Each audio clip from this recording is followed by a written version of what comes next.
What's up? Today we are setting up a new game on Roll20. Some of you were asking about how I do that and what I do in this process.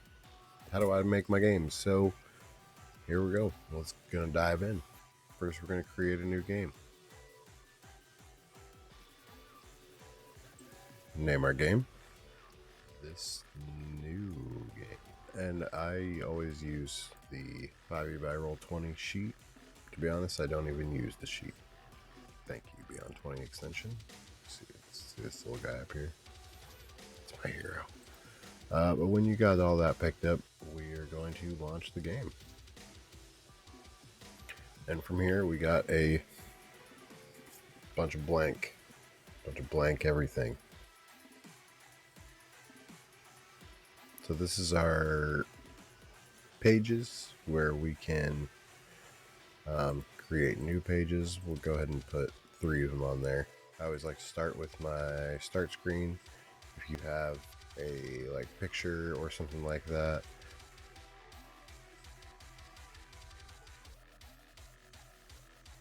something like that, and then that is what the players will see when they come in for the first time. If you want to make it a little prettier, we can go into the settings here and just turn off the grid, and then everybody can color and do whatever they want on this main page. If you want to get real fancy with it, you can put like a loading screen type thing on there. There's some super cool stuff you could do with that. This guy right here is going to be our first little page. I am going to just input a map so we can see what that looks like. Go ahead and drop this on there. Thing is, this map is at its normal size, way too big for what we got going on here. This is a 25 by 25 unit grid area. So what we will end up doing is adjusting the size. Okay, so as we see here, this is not the same size as this. Now I have labeled this 40 by 50 because it is 40 units by 50 units, 40 units wide by 50 tall. So first what we're going to do is go to our little gearbox right here, our page settings, and width, we're just going to change this to 40 cells by 50 cells. You can go pretty high with this. I would not, because the higher it goes, the longer it's going to take to load, things like that. But once you have the right size grid for your page, we can right click on our image, go to advanced, set dimensions, switch this over to units, and we'll just do the same thing, 40 by 50, and then hit set.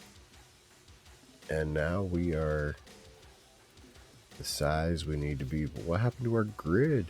What happened to our grid? Well, we are on the objects and tokens layer. We want to be on the map and background layer. So we right click, we'll send this to the map layer. Now our grid shows up, and we can function and do what we need to do with our player tokens there. Quick little sidebar. If you use Roll20 as a player, you know what some of the stuff is. Some of it is not the same.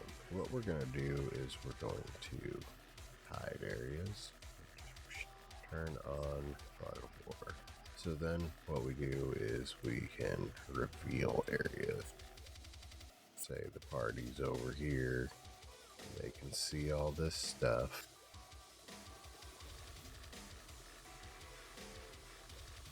But they can't see out that far. We can be like, yo, you guys seeing this? Yep, they can see it. It is kind of a pain in the butt to do it that way. This is a good way to minimize the usage while still giving you that sense of being able to hide stuff. And of course, if they move and you want to hide it, just Now it is all hidden again, and they won't be able to see anything that you don't want them to. And if you don't want to do the whole polygon reveal, you don't care that they see that stuff, you just, open up that right there, and now boom, they can all see everything.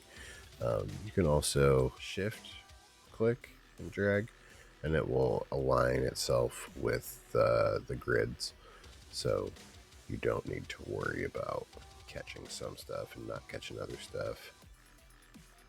This little guy is your turn order. I don't have any tokens out here, so let's grab our free assets and we'll just put some little guys out here. This is a big map like we were talking about earlier, so these guys are going to be real small.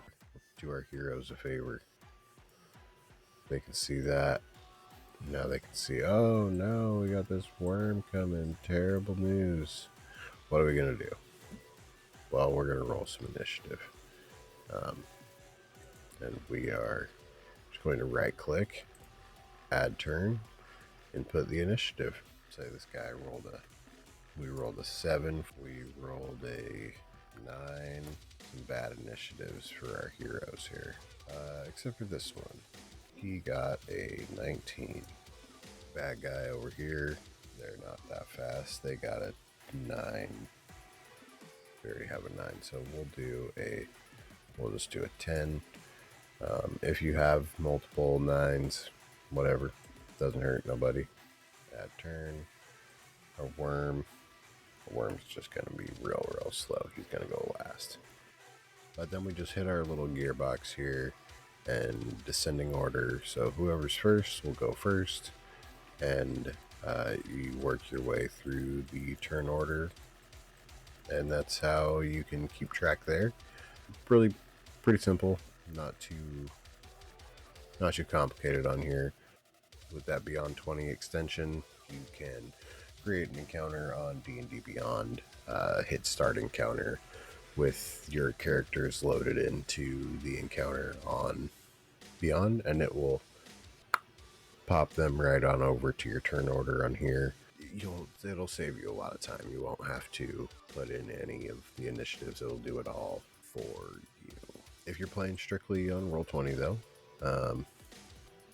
we got our dice roller right here. Click a D20, it rolls a D20.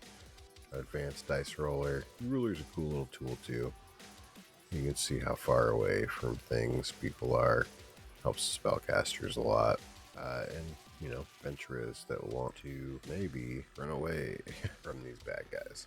Anyways, I hope that helps give you a little insight on what you can do there. Get a game started, and at least get it going. There's plenty more info and things you can do with Roll20. Eat them up. If you want to know more, leave a comment. Let me know what you want to know specifically, and I'll do my best to help you out. Cheers.